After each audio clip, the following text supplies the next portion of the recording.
Okay, hello everyone. We'll be starting the meeting now.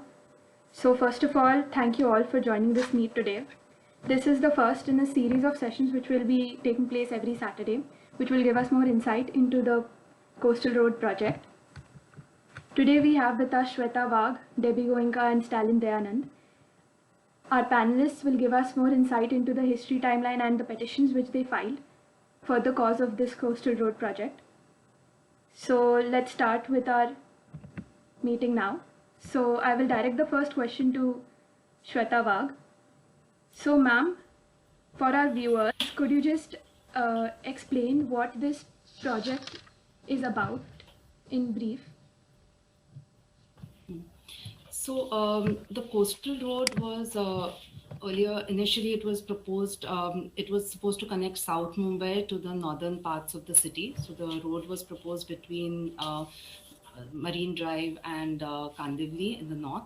And it was supposed to be partly a stilt road, partly reclaimed, partly landfilled road along the western shoreline of Mumbai. North of the city, it was going to pass through some of the creeks like Malad Creek, etc. This project was initially proposed it was also proposed in 1964 in the Wilbur-Smith study, in the 1967 DP. In 2001, in the Vision Mumbai report by McKinsey, the project was mentioned again. It was 2011 in the Joint Technical Committee report that proposed the current alignment, and it pointed out that reclamation will be a cheaper option as compared to a stilt road.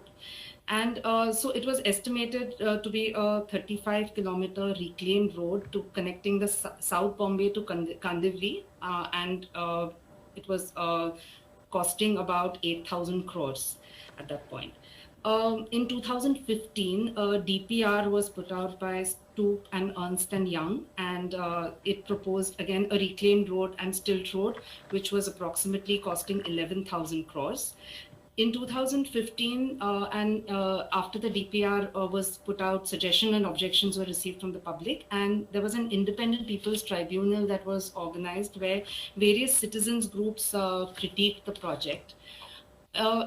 Despite this, in 2016, CRZ clearance was granted for the southern section of the project, which was then broken up into two parts. There is no environmental clearance for the southern section. Now the cost of just the southern part is 12,000 crores. In 2018, construction work began, and this was late 2018. And since then, in 2019, 5 petitions were filed in the Mumbai High Court. In 2019, the High Court stopped the work, stayed, and says the project requires an environmental clearance. And in 2019, now BMC and HCC appealed to the Supreme Court, and the Supreme Court in December 2019 stayed the High Court order and has allowed the work to continue. All right. Now I would like to ask Stalin Dayanand if you would like to add anything more to the same question, the brief history of the project up till now.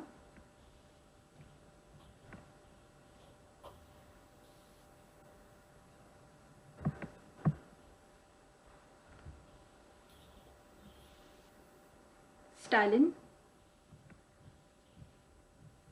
Hello. Yes, sir. Yes, sir. You are audible. So I was saying what Shweta has said is correct. It's on the point. See, here we need to understand the need for the reclamation or the proposed reclamation is only 20 hectares for the road, but they are reclaiming 90 hectares extra, which is for creating land. So that cannot be called as an infrastructure project, which was the correct position taken by the Honorable Chief Justice of the Bombay High Court. So this is not a infrastructure project; it's a land creation project, and it involves the destruction of fragile ecosystem of corals and other wildlife protected species under the wildlife schedule. So it is a project which cannot go on the way it is going on. See, like Shweta said, the environment clearance was given in parts. Now this is again a method of underhand method of working. It amounts to practically cheating. when the project is so huge, the impact should have been told to the people and to the authorities well in advance. You can't start a project using public money and then go halfway and say, no, now we finished it, so now we want to destroy the remaining also. So it's not the entire methodology, the project concept itself is wrong. So we are in courts fighting for it, and we hope that we will be able to get a proper resolution to this. All right, sir. I think we all hope that this project receives justice, as it's not supported by many, and we can clearly see that it's not right. Now, I would ask Debbie Goenka, sir, would you like to add anything else to the brief history of the project? Yes, I actually want to add to what Shweta has already said. First of all, this project has been planned way back since 1962, so it's probably one of the oldest infrastructure projects for Mumbai city. But things have changed between 1962 and 2020. In 62, maybe the automobile was king, was a concept, and roads were essential. Today, all over the world, people have learned that you don't actually need to create roads for cars. In fact, if you want to actually do better for people, you have to create public infrastructure in the form of public transport. So on the one hand, we are building Metro 3 at huge cost, which is supposed to take tens of thousands of cars off the roads of Mumbai.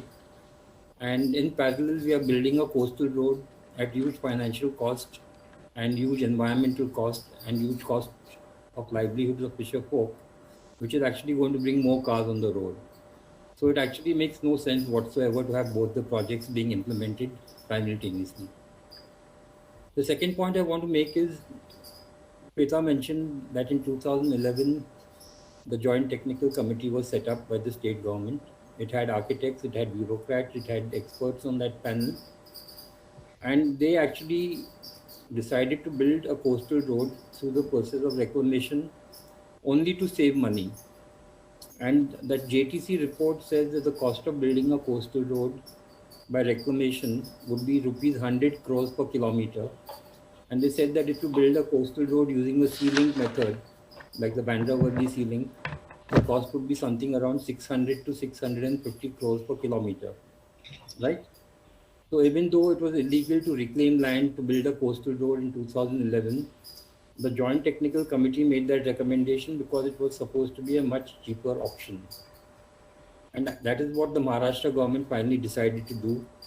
And they actually got the Environment Ministry to modify the CRZ notification to allow the road to be built through this process of reclamation. Now today we find that the cost of this 10-kilometer road is something around 13,000 crores, which means that we are spending 1,300 crores per kilometer instead of 100 crores per kilometer. So the cost has increased 13 times, right? And now only talking about the financial cost. I'm not talking about the environmental costs. I'm not talking about the cost of livelihoods and so on. I'm just talking pure financial cost for the project. So it makes no sense whatsoever to choose the most expensive option to build a road, which is going to cause the most damage to the environment and the greatest damage to livelihoods. So in my mind, this entire project is ill-conceived, ill-planned, and actually has no justification whatsoever in today's day and age. Now, if you factor in climate change and sea level rise, then what is going to happen to the coastal road, assuming it is completed and built 10 years from now, 20 years from now, when sea level rise? They haven't even thought about the impact of sea level rise when they planned this project. Right, sir. So what exactly was the stance of the government on the fact that this was not cost effective and it won't reduce the amount of traffic or will not help in the The government, neither the BMC nor the government has been able to justify the increase in cost. They are not giving an explanation. And in fact, please remember the Bandra-Versova sealing, which is being built also as a sealing. That contract was awarded for something around 600 crores per kilometer. So it's not that costs have increased or anything of that kind. There is a project being built on sealings in Bombay, which is half the cost of what the South Bombay coastal road is actually being built at. They have not given any explanation whatsoever how the cost has increased 13 times between 2011 and 2020. All right. And can you tell us a little more about the Joint Technical Committee and what was their role? The Joint Technical Committee was set up by the Chief Minister of Maharashtra in 2011. At that time, it was a Congress government. Mr. Prithviraj Chauhan was the CM. And the committee was headed by the Municipal Commissioner. There were secretaries from the government, from Environment, Urban Development, and so on. There was a representative of the National Institute of Oceanography. And there were two architects from Mumbai who were on that committee as well, Mr. Chandrasekhar Prabhu and Mr. P.K. Das. And this is a committee that was supposed to look at the project from a technical point of view, from the viability point of view, and so on and so forth. And I'm afraid it didn't do a very good job. And there was no public consultation at all by this committee. There was no public consultation held when this project was given clearance. And a lot of these kind of mistakes would have been avoided if the public had been consulted and if the public had been given a chance to participate in the decision-making process. Even the fishing community, which is the most badly affected community, and Shweta will talk about that, I'm sure, was not given an opportunity to file their objections or to be heard. All right. Thank you so much, sir. So now we will move on. Shweta ma'am, would you like to add anything regarding the Joint Technical Committee? Did it happen that there were members who proposed the plan as well as they evaluated the plan? Yeah, so no, I would again like to reiterate the fact that in the Joint Technical Committee's justification for the coastal road, that it will actually increase, improve the quality of life and it will improve the health of citizens. So in that sense, they said that reclamation would create open spaces. And the reason for making a reclaimed road, one of it, of course, was that it was a cheaper option as compared to a stilt road, but was to increase the open spaces or increase land in the city. So like I think Stalin pointed out, it is a land creation project and not really a road project, as we are arguing. Yeah. Another important aspect is that they're saying that these open spaces will improve health of citizens, because and also the road will in fact reduce the because cars will travel at a greater speed, it will reduce air pollution, but that is not going to be the case at all, because one sees that there is no mention of induced demand, and the number of cars that are going to increase on roads and will in fact actually increase vehicular pollution. So I think there's no kind of assessment of that in any of the environmental impacts assessment reports. Right, no doubt about that. So now we will move on to the petitions filed. So Debbie sir, we would like you to go first and guide us through your petition. What did it focus on? So we were looking at several aspects in our PIL that we filed in the High Court. One was that whether the law had been followed in terms of granting CRZ clearance. The second issue was whether the project had got environmental clearance and was it required under the law. And we argued successfully in the High Court that this project required environmental clearance, which they did not have. The third thing we argued was that because it involved a Schedule 1 species under the Wildlife Act, such as corals and so on, they should have also taken permission under the Wildlife Protection Act. And of course, the need for the road itself was questioned. We also argued that if the metro was being built, there was no need for this road. And we also argued that if the road was built, it would not solve the traffic problem. In fact, it would actually encourage more people to use cars and result in more cars coming into South Mumbai during peak hours, which South Mumbai is not equipped to handle. And loss of livelihoods and so on was also argued by us in our petition. So as far as the environmental clearance is concerned, if they had followed the procedure that is prescribed under law, which is the EIA notification, Environment Impact Assessment notification of 2006, they would have been required to hold a public hearing. And obviously they didn't want to hold a public hearing and they circumvented the whole process. And in fact, much to our surprise, in court they argued that the clearance under the CRZ notification was a much more rigorous process than the procedure under the EIA notification. And since they had got CRZ clearance, there was no need to get an EIA clearance. Now, as far as the 70 hectares of land is concerned, initially we were told that most of this land would be, in fact, we were told this entire 70 hectares would be kept open to sky and there would be no construction on these 70 hectares. But now we find that not only has the area proposed to be reclaimed increased from 90 hectares to 111 hectares, but the area that is proposed to be kept open to the sky has reduced from 70 hectares to 56 hectares. So the way they are going about implementing this project is completely, I mean, to my mind, irrational. And I don't think this project is required. I think a lot of damage has already been done. As we speak, there's a team removing corals from Haji Ali for translocation. How that process is being done, we don't know. There's no clarity at all. There's no transparency.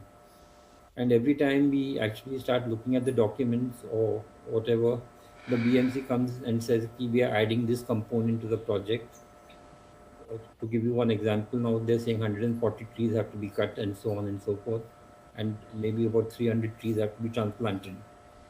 So every time there is a hearing or there is something, we find that there's a dimension to the project that has not been considered earlier. All right. So that just proves that it's more of a land creation project, I guess, than a reclamation project. All right, sir. We would now move on to Shweta ma'am. Would you guide us through the petition you filed? Yeah, was so focus? basically, we in our petition there were several arguments that were raised, which were also two of them were also common to the Kohli petition, the writ petition that was filed in 2019. So one thing was that I think one important aspect, because we ourselves were involved in preparing a report on the artisanal fishing practices in Worli, and none of these had been documented. There was no documentation of these, and either the social impact assessment, the environmental impact assessment did not have sufficient baseline data. So all these issues were pointed out in court, and there were also various citizens groups who in fact brought to, there were reports tendered in court on the existence of corals, marine biodiversity, the important fishing practices that existed there. And so one thing that our petition addressed was the lack of accountability and inadequate studies that were a part of the CRZ clearance process. And we pointed out that both the social impact assessment and environment impact assessment reports were in fact taken up by the project consultants themselves, who are the people who have actually prepared the DPR. So these were not independently prepared, and there was a high likelihood of bias. Besides this, the consultants did not consult the fisher community. There was no mapping or acknowledgement of their practices. There were inadequate baseline studies. In fact, BMC's own peer review report showed that their studies are inadequate. And in fact, another report prepared by NIO also said that their studies in terms of assessment of change in tidal patterns and its impacts on flooding and sea level rise, those also were inadequate.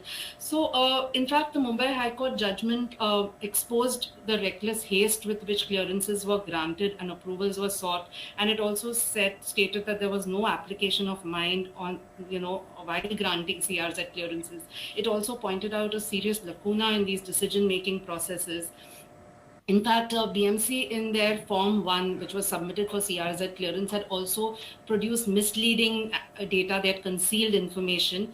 They did not disclose the fact that there was protected species of flora and fauna in the area, nor the existence of fishing zones. And this is why the High Court decided to quash the CRZ clearance. And it stated that the MCZMA, which was the decision granting authority, had failed to apply its mind on two counts. One is access to proper studies, and the second is not taking into account all the facts while taking their decision. Another aspect that we challenged the CRZ amendment itself. Reclamation has had huge impacts, which I may elaborate on later. But the CRZ, which had prevented reclamation, reclamation was not allowed in these areas. Only stilt roads were allowed. Reclaimed roads were not allowed. And it was in 2015 that an amendment was made to the CRZ. And this amendment was made particularly to get clearance for the coastal road project. So the construction, this was actually in contradiction to the intent of Section 3 of the Environment Protection Act, because any amendment to the CRZ is made only to take measures to improve or protect the environment, not the other way around. So, in fact, we challenged the CRZ amendment. Although the High Court upheld the amendment, there was one clause in the amendment which said that reclamation could only take place under exceptional circumstances or only in exceptional cases. BMC argued in court that Mumbai's traffic was an exceptional case which justified the reclamation of the coastline and the destruction of its coastal biodiversity. The High Court, although it upheld the amendment, it argued that traffic in Mumbai did not qualify as an exceptional case, and the authorities, had not considered the Metro Line 3, which was also parallel to the coastal road, which would have, in some cases, reduced the traffic requirements. And therefore, the High Court also said that, the decision making, challenged this decision making and quashed the CRZ clearance. So these were some aspects in my petitions. There were other factors which were covered in the Kohli petition, writ petition that was filed. All right, I see. Could you tell us more about the Kohli petition and what aspects did that focus on? Okay, so the Kohli petition was filed much earlier it was in January 2019. It was a writ petition, and they argued, I think, like Debbie said, that they also argued that, they spoke about the public hearing, BMC's attempt to bypass the public hearing and the environmental clearance process. And public consultation is mandatory for a project of this magnitude, and it's legally imperative to conduct, a stakeholder consultation when a project of this size is being launched. BMC proceeded without a public hearing. So we pointed out, it's similar to Debbie's case, we pointed out that it is actually an area development project, and an area development project requires an environmental clearance, and therefore a public hearing is mandatory.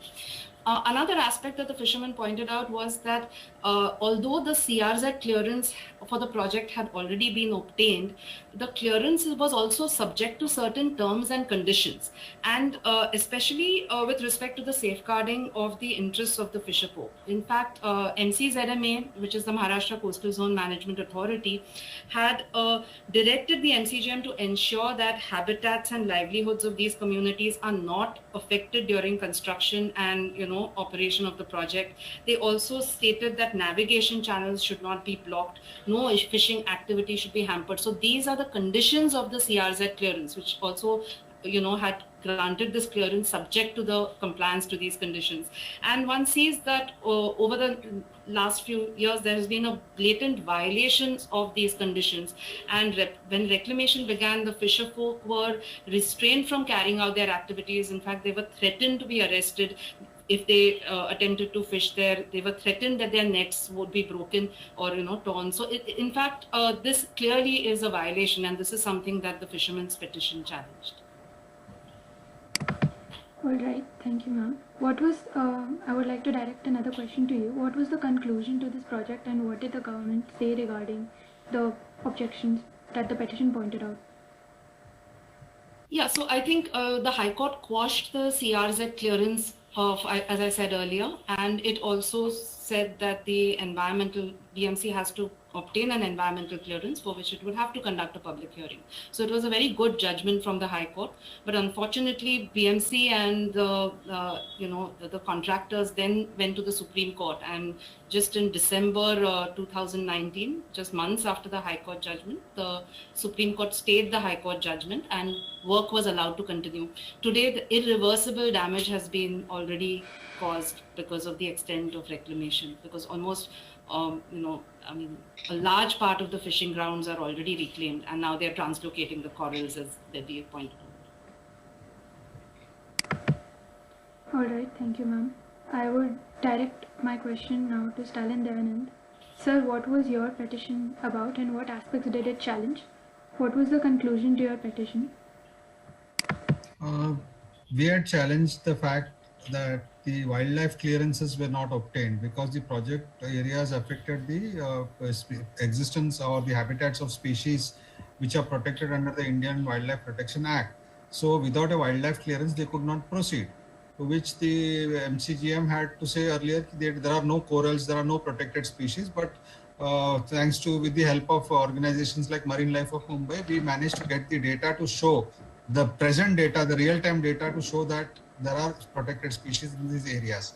Now this entire approach was wrong in the sense that you want to make a project, a section of which passes through a sanctuary. You can't make a road till the sanctuary and say, now I have come till here, so I have to go through the sanctuary. So that was the kind of approach which the corporation had taken. And the Honorable High Court was pleased to say that the wildlife clearances must be obtained. So they cannot proceed without a clearance from the wildlife, which is why today they are sitting and trying to relocate those corals after denying its very existence. And we were focused mainly on the protection of these species and the protection of these habitats.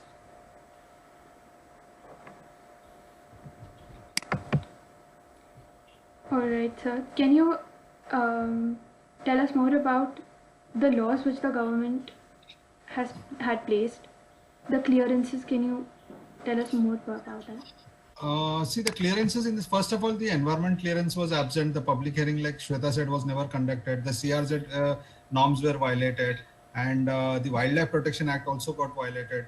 Now, if you look at the history of this, in 2011, around that time when this application was first moved for making this road, the argument given was that the road will be on stilts to avoid erosion of the coast and damage to the ecology of the coastline and to save costs. Now that entire argument has been flipped on its head and said now we are reclaiming to save costs and this will cause least damage. So the corporation doesn't really know what it is talking about. It's just playing around, and like Mr. Davis said, you cannot have your cake and eat it also. On one hand, you pursue the metro project saying that it will take cars off the road. Secondly, you make coastal road and say that now this will reduce traffic. Now this is a complete oxymoron approach which they are taking. So basically, if you ask, these are the laws which got violated: the Environment Protection Act, the Coastal, the CRZ notification, the Wildlife Protection Act, and also the Biodiversity Act. And also the livelihoods of fishermen. They have a fundamental constitutional right to their life and livelihood, the right to life, and it is a constitutional obligation to protect these areas also. So it's a multiple issues, and every petitioner has taken up crucial issues, including the fact that Mumbai is prone to sea level rise. It's one of the cities listed as the ones which will be severely impacted due to sea level rise. Both Mumbai and Mangalore are the cities which are supposed to be bearing the brunt of sea level rise. And in such a situation, you are committing suicide by trying to reclaim more land from the sea. So it's a complete violation of scientific logic. See, the law has evolved since 1960. The science has evolved since 1960. So you have to understand, you have to move. Earlier it was free, you could be free to hunt a tiger. Does it mean you can go and hunt a tiger today? No. So we've realized we have evolved with time, and that has not yet, we are not catching up with it. So there lies the problem.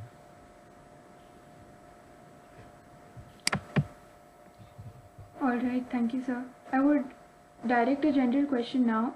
So what do you think is the status of the project now? So they are continuing with the project. What can we as viewers do to support this question is to me, or? So you can answer it first. No. It's a general question. Okay.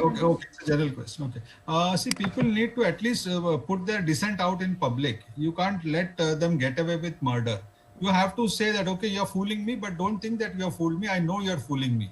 So people need to say, okay, you lied about this project. It is an unnecessary project. You have destroyed the lives of fishermen who are dependent on those areas. You have destroyed rare forms of wildlife, and you have put Mumbai at a severe risk. And you have increased the problems for Mumbai by dragging more cars into South Mumbai, which simply cannot carry that load. And I'll tell you this, that the ultimate plan is to open up all those heritage areas in South Mumbai. You will find parking lots and buildings coming up all over that place. South Mumbai will stand completely transformed if the coastal road happens. And we need to be prepared to see that permanent facade change for Mumbai. You will see a completely different city at the end of it. Nothing resembling heritage will be left there. All right. Yeah. Can I add to that? Yeah, sure. Yeah. It's also that I think one must also understand that they have not stopped at this, so it's like, so one knows that they have carried out this work in violation of all clearances, but just last month they filed a few affidavits which and they want to reclaim 21 additional hectares, which is a huge area. So now BMC and in fact BMC has claimed that they had designed the road, but now the additional 21 hectares, which was not a part of the original DPR, is for the foundation, so they want to build a seawall. So how is it that they did not consider the foundation or factor in the area required for reclamation of the foundation in the original design of the project? So that just shows the way, the shoddy planning that is being done, and also how they are trying to, because they think they can get away with anything. Now they have actually, in fact, it was not that they pointed this out. It was the petitioners who found out that additional reclamation was going on, and they brought this to the notice of the Supreme Court, which is why BMC has now applied for CRZ clearance for the additional 21 hectares that they want to reclaim. Some of this reclamation has already been carried out. So in a sense, the reclamation work has already started. Now the Supreme Court said they have to go to NCZMA for clearance for the additional 21 hectares. So they've applied for clearance after. So it's like a post facto clearance. They're getting studies done now on marine biodiversity and proposing mitigation measures like the translocation of corals, or, saying that we will build a seawall, sloping seawall, and the coral reefs and, basically the oyster beds, etc., will get regenerated and the fishermen can practice fishing. It is absolutely, it is blatant lies, because it's impossible to recreate the profile of the shoreline, to recreate the intertidal ecology. The intertidal zone is an area which is submerged during the high tide and exposed during the low tide, so they have completely transformed the the profile of the coastline, and it is impossible to regenerate the habitats and biodiversity, and also for the fishermen to access those areas, the way they access the intertidal zones, where specific practices are in fact adapted to specific conditions of the coast. In fact, it is very difficult now for the fishermen folk to even navigate their boats, because the waves that hit the sea wall get reversed with excess velocity, and the entire sea around the sea wall has become so rough that navigation has become impossible. So BMC is now getting studies done and making claims that all this can be mitigated and we have taken care of the fishermen, and in fact it's producing false reports and studies to say that the impacts are temporary. There was recently a report put out which says that the impacts of reclamation will be temporary. This is what they say in the Form 1 for their CRZ clearance. So one needs to realize the way these people,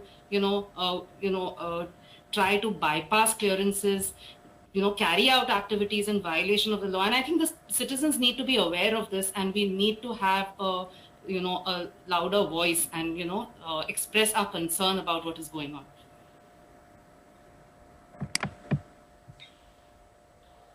Okay, thank you so much, Shweta. Debbie, sir, would you like to add to this? Yes, I think your question was what can be done now, and I think Yes. the democracy, citizen voices are very important. I think initially a lot of citizens were feeling that a new road would help them commute from South Mumbai to maybe the airport or to the suburbs, which is why a lot of people didn't object to the road earlier. A lot of people thought it would be beneficial because of the publicity and the kind of propaganda carried out by the BMC for this project. But today, I think all the people living along the coastline of South Mumbai have realized what kind of a disaster is facing them. If you remember, for the first time, these coastal areas in South Mumbai, which were never flooded earlier, were flooded several times during the monsoon, because the coastal road project had completely blocked the drainage into the sea, and rainwater just backed up in all these compounds and caused so much damage. The second thing is that, Mumbai, we have the Queen's Necklace, which is one of the pride, tourism places of Mumbai. But people didn't realize that this coastal road reclamation would be carried out to a height of something like 5 to 6 meters. And with the seawall, maybe the total thing would come to something like 9 meters, which means that the sea view for the residents along South Mumbai would be completely blocked forever. People would not be able to see the sea unless you were actually on the promenade, which is proposed to be constructed next to the coastal road. But to reach the promenade, you will have to do a real obstacle course to get there. And I don't know how many people will even try to use that promenade if it is ever built. And what actually happens is if you build a 9-meter wall along the sea, not only are you blocking the sea view, but you're blocking the sea breeze also. And how that is going to impact the coastal areas of Mumbai, whether that will actually aggravate the pollution problem and cause the accumulation of pollutants in that coastal belt. All these issues have not even been thought about by the BMC or the project proponents. And it is really unfortunate how the MCZMA cleared the project earlier in a great hurry, how the MOEF also cleared the project in a great hurry, and how citizen participation was completely done away with when this project was conceptualized and cleared. Even today, because of the Supreme Court order, the MCZMA was required to give us a hearing. Otherwise, even last month, they would have gone ahead and cleared the project without hearing the petitioners or the NGOs who have filed all these petitions. So it is actually a crying shame that in the largest democracy in the world, the people are being kept out of the planning process. And I would end by saying that, look, this is a 13,000 crore project. The municipal corporation is spending its own money to build a road that the state government decided to build. Now, the state government has no direct control over the BMC. So it's very shocking and surprising that the BMC could be told to spend 13,000 crores of its money by the state government, and the BMC did not even protest that they were being forced to do something that they didn't want. And now, as a result of this controversy, the coastal road is now supposed to be toll-free. That means the rich citizens of South Mumbai who will be using the road don't have to pay a toll. And it actually means that everybody who's using the bus or paying municipal taxes, including slum dwellers, are actually going to be cross-subsidizing the rich car owners of South Mumbai.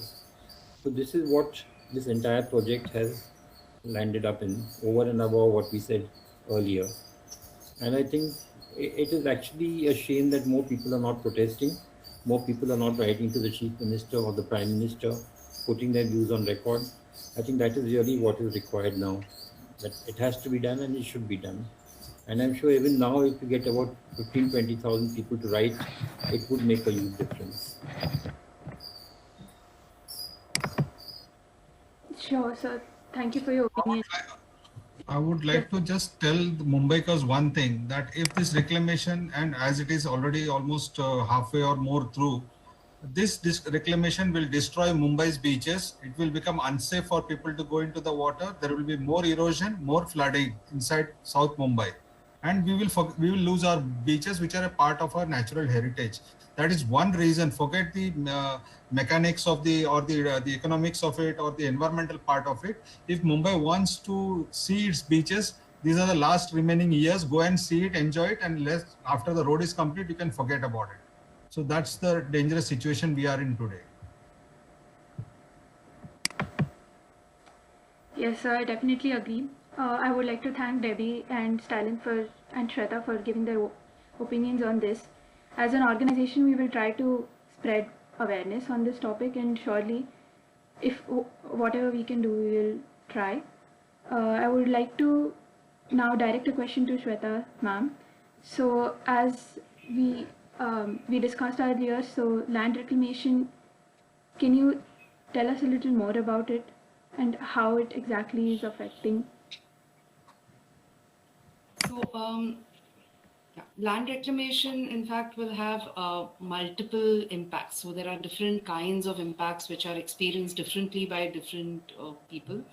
And one is that it will alter the coastal geomorphology, impact the fragile coastal ecosystems and marine biodiversity, and also the artisanal fishing practices which are adapted to these different conditions of the coast and are dependent on these coastal resources. So in a sense, it is a complete destruction of productive fishing grounds.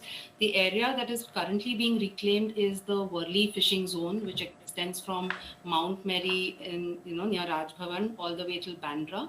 And these artisanal fishers, in fact, fish in the shallow seas closer to the shoreline in the subtidal and intertidal areas.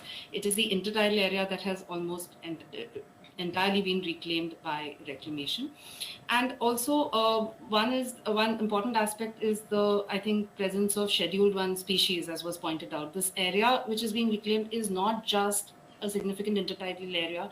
It also is an ecologically sensitive area because of the presence of Scheduled 1 species and needs to be classified as CRZ1A. So such kind of projects are not allowed in CRZ1 areas, even by the current regulation. So one needs to understand that the BMC has not classified this area correctly and it is going ahead with the reclamation. They should have been demarcated in coastal zone management plans.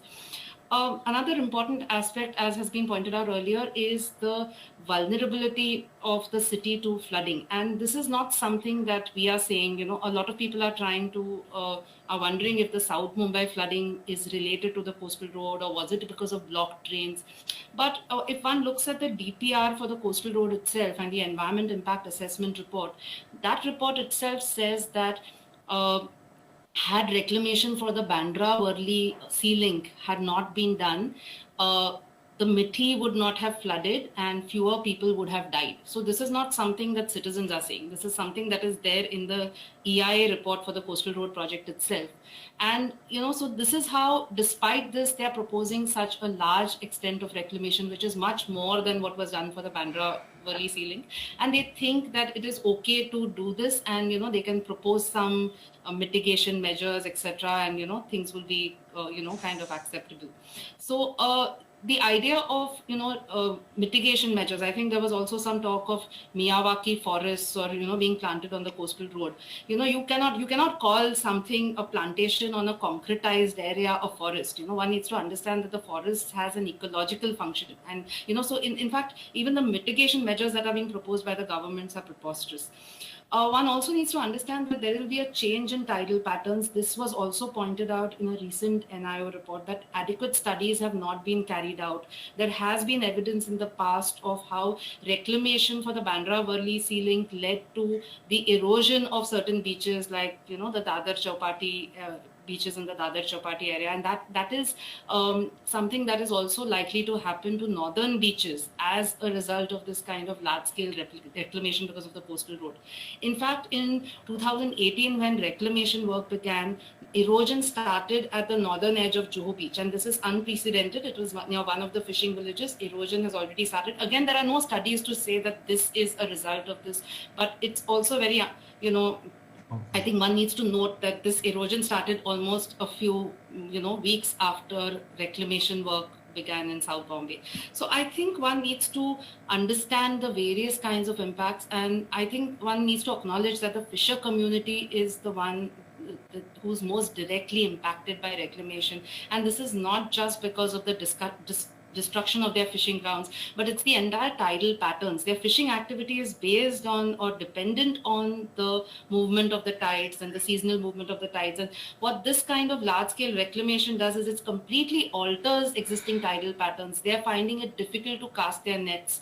They're finding it difficult to, the fish catch is something, it's completely changed. And I think that is something, those kinds of changes are also anticipated. Apart from that, these are not scientific studies, but I've been talking to communities and they have already noted that the level of water along their jetties and along their coastal villages is was much higher this year as compared to what it was ever before. And I think these are things that one also needs to note, that there are a lot of impacts that are already being felt and experienced on ground. All right, thank you, ma'am. I would like to also ask you that now they are discussing about transplanting the coral. So what is your opinion on that? Does it help in any way? See, I think Stalin has already pointed out about the importance of the coral as a Schedule 1 species, and which is important to conserve, and therefore it should not be translocated. But however, I would like to make a larger argument.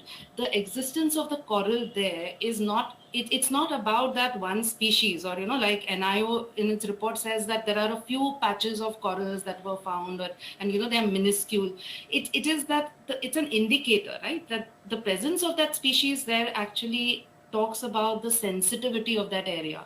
The CRZ notification, in fact, says that the presence of Schedule 1 species requires that the entire area be classified as a CRZ 1A, which would not allow these kinds of reclamation projects. So I think to kind of just, focus your attention on one species and say that, okay, we will save this one coral or this one tiger, but let the forest go. It's like, losing the forest for the trees, right?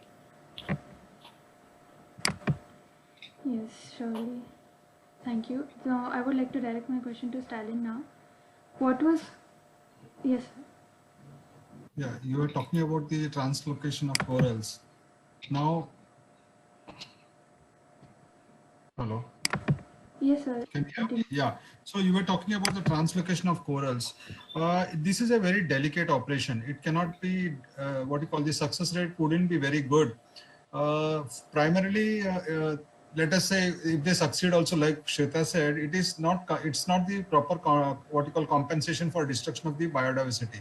Corals are just one part of that entire ecosystem there, and for that ecosystem has evolved over centuries. You're trying to just remove one part of it and saying, okay, now I'll take care of this, the rest can go to hell. It doesn't happen that way. Secondly, this intertidal area which we are talking about, this is the livelihood for the poorest of poor fishermen who cannot go, don't have boats, who cannot go into the sea and cast their nets. They were trying to make a living by collecting the fish or catch which came in the intertidal areas in shallow waters. The government has no plan for them. So it's a multiple it's a multiple hit on in the ecology and the economy of the poor people. Transplantation or translocation, I'm telling you, see, there's nobody who's supervising this. If you see, they have just handed over to NIO and said that you will do it. Now there should have been a monitoring agency in place to ensure that it is done properly. There is nothing. There is no accountability. For all that, after 5 years they'll come back and say, no, we couldn't succeed. We are trying to. It will develop on its own. We will do something XYZ, and people will forget about it. So we don't know how well this is going to happen, but it is certainly not a compensation for the destruction that is being undertaken. I would say that. Yes, sir. Definitely, I agree with this. I would like to direct my question to Shweta ma'am again now. So, can you tell us a little about the previous project and what were the changes made and how is it different from the project which we have now? No, I think it's not that the project is different from the one that was proposed in 2015. In fact, in the DPR, there were multiple options. So they were discussing which part, the alignment mainly in terms of different alignments, but it was largely a reclaimed road in South Bombay, and it still is a reclaimed road in South Bombay. And I think what's important to note is that the way BMC split the project into parts, and it did that to bypass, certain procedures and, in fact, to get environmental clearance. We also suspect that, in fact, the southern part, which is mostly largely a rocky shore, doesn't have any mangroves. In the northern parts, it was going to pass through mangroves and creeks, and even the government's understanding of ecology is kind of limited to mangroves, right? Because they were saying that this is a rocky shore, that this is a barren stretch. There is no ecology here. There are no mangroves. So I think for them also, I think it was more like a tactical decision where they decided, no, this might be easier to get clearance for this since there is no, mangroves. And in fact, they had not documented any of the intertidal biodiversity of the rocky shore. In fact, had not even acknowledged the existence of that. So I think it was a way for them to get, clearances. What has happened is now, subsequently, the northern part of the road is, it's still the way it was proposed in the DPR, but for at least the central section, which is Bandra to Versova, they decided to not do the coastal road, but to do the Sea Link project in that stretch. And it's another authority, the MSRDC, which is building the Sea Link presently. All right. Thank you, ma'am, for your answer, and thank you, Stalin sir. So, Lastly, my question would be directed to Stalin. So, what do you think we can, as citizens, I mean, since there's already so much that has been done, so apart from spreading awareness, do you think any petitions or petitions will help now? And if we, what are the procedures to file a petition? And do you think that will help now, like protests on Twitter or protests in general? Do you think it will make any change to the project? Definitely, in a democracy, people's voices matter, like it mattered in RA. If the government understands that the people are aware and they are conscious about being fooled or the damage to the environment, I'm sure that this government will do at least some mitigating measures to reduce the effect of this disastrous project. Talking of petitions, I think all the issues which could have been brought into this petition have already been done by the 5 petitioners: livelihood, CRZ, damage to coastal ecology, damage to wildlife species. But nothing stops any citizen from coming out with something which probably all of us have missed out. Interestingly, the judiciary also doesn't seem to be very alert to the situation. For example, now after a clear direction that you will reclaim only for the road, which means the road has to be reclaimed for 20 hectares. But as a clever smokescreen, a new proposal was brought in as 15 hectares additional reclamation is needed. So the entire focus went out to the additional 15 hectares, forgetting the 90 hectares which was getting involved. So that was a clever smokescreen from the MCGM side. So now what the narrative that is going out, or the impression that is being given out, is that this is the 15 hectare which is a problem. And if that is avoided, rest of the thing is very hunky-dory. So these are all things which happen in the process of securing environmental justice. It's not easy. All the petitioners who are fighting, they are fighting with their hearts into it. And if you read the High Court judgment, it's very clear of the issues. And with all respect, we still hope that the Supreme Court will definitely look into the merits of the case and will, because they have very clearly told the government that whatever you are doing at your risk. It is, you will not come and say that you spend money so you cannot do anything. And there are precedents where courts have directed that the damage should be undone. For example, in the Delhi High Court had ordered an entire colony to be demolished. In Kerala, next to the creek, when buildings were built, they were demolished. So there are precedents. It is a question of whether we get a judgment similar to that, where it says the city of Mumbai will suffer immense damage with this reclamation, so it has to be removed.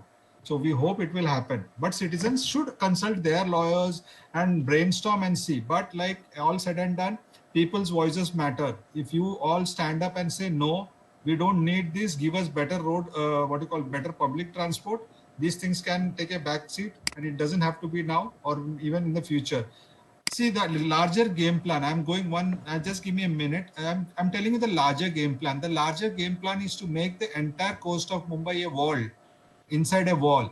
They want to build a wall along the coastline. You will forget your beaches. It will look like the fort at Murud Janjira. You people will be there to see it.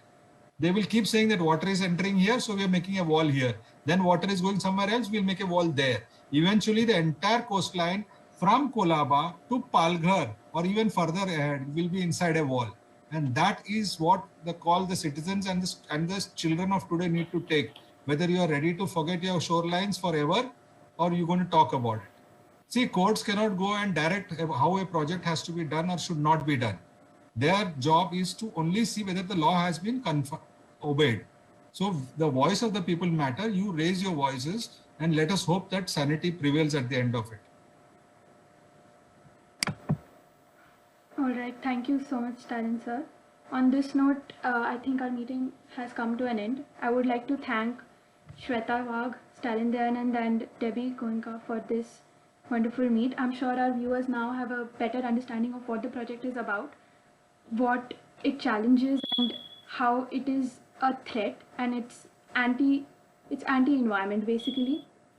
We will be having more on this project in the coming weeks, and we will be joined by experts in marine biology and experts in urban planning to tell us more about how this project is harming the ecosystem and harming the environment. We thank you for tuning in today, and we hope you have a happy Deepavali. Thank you so much. Wish you all a happy Diwali. Thank you. Thank you.